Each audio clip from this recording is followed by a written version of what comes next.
Dedik ki, məktəbəqədər təhsilin məzmununu müəyyənləşdirən didaktik prinsiplər aşağıdakılardır.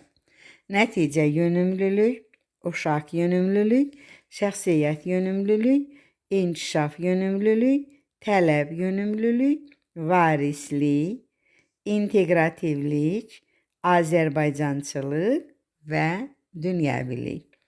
Nəticə yönümlülük, uşaq yönümlülük, şəxsiyyət yönümlülük haqqında məlumat verdik. İndi isə sizinlə inkişaf yönümlülük didaktik prinsipi haqqında söhbət aparacağıq. Digər didaktik prinsipimiz inkişaf yönümlülük didaktik prinsipidir. İnkişaf yönümlülükdə necədir? Uşaqların idrak fəallığının, təhsil nailiyyətlərinin davamlı təhlili, qiymətləndirilməsi yolu ilə onların bilik, bacarıq, vərdişlərinin inkişafının təmin olunmasıdır inkişaf yönümlülük. İnkişaf yönümlülük nədir? Yəni, müəllimə burada uşaqları inkişafa doğru aparmalıdır. Sizlərə bir sual. Diaqnostik qiymətləndirmə aparmırdıqsa, hansı didaktik prinsipimiz pozulurdu? Demişdik ki, diaqnostik ilkindir. İlkin diaqnoz qoyulurdu, marağı nəzərə alınırdı. Hansı didaktik prinsipimizdə idi? Bəli, uşaq yönümlülükdə. Bəs əgər müəllimə inkişafın izlənilməsi, yəni formativ qiymətləndirmə aparmırsa, hansı didaktik prinsipimiz pozulur? Bu zaman inkişaf yönümlülük. Nəyə görə?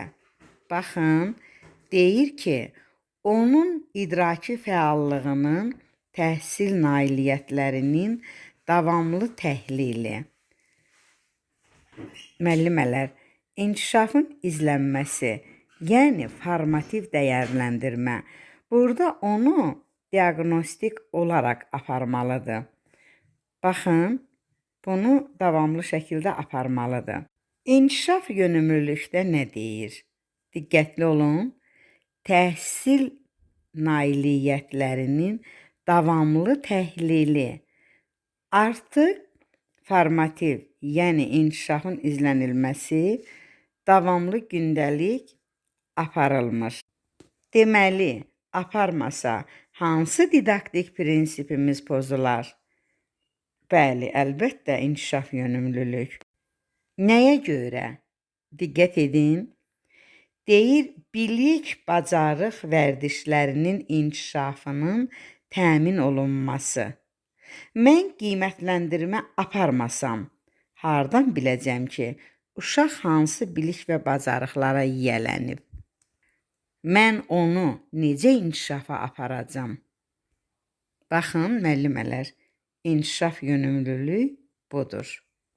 Yəni, nailiyyətlərini təhlil edirəm, mən onları inkişafa doğru aparıram və ya tərbiyəçi müəllim məşğələ zamanı uşaqların çətinlik çəkdiyini görür.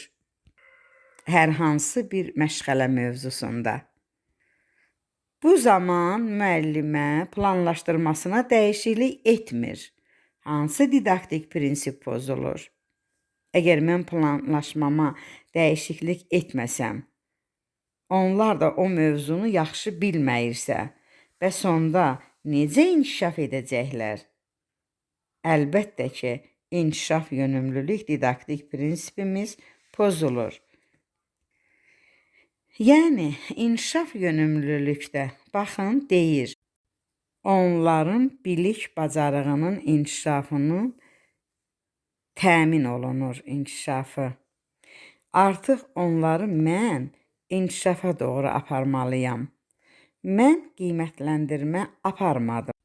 Hansı didaktik prinsipimiz pozuldu? Əlbəttə, inkişaf yönümlülük. Mən formativ, yəni inkişafın izlənilməsini aparmadım. Hansı didaktik prinsipimiz pozuldu? Əlbəttə, İnkişaf yönümlülük. Mən uşaqların çətinlik çəkdiyini görüb planlaşdırmama dəyişiklik etmədim. Mən onları inkişaf etdirə bilmədim. Hansı didaktik prinsipimiz pozuldu? Bəli, inkişaf yönümlülük. İnkişaf yönümlülük bax budur. Mən onları inkişafa doğru aparmalıyam. Mən onların nailiyyətlərini təhlil etməliyəm. Mən qiymətləndirmə aparmalıyam.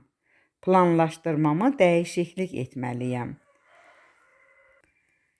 Diaqnostik qiymətləndirmə hansındaydı? İlkin olan. Bəli, uşaq yönümlülükdə. Bəs inkişafın izlənilməsi formativ olan, gündəlik davamlı aparılan, təhlil olunan, inkişafa aparan hansındaydı? Bəli, inkişaf yönümlülükdə. İnkişaf yönümlülük didaktik prinsipimiz haqqında bu qədər.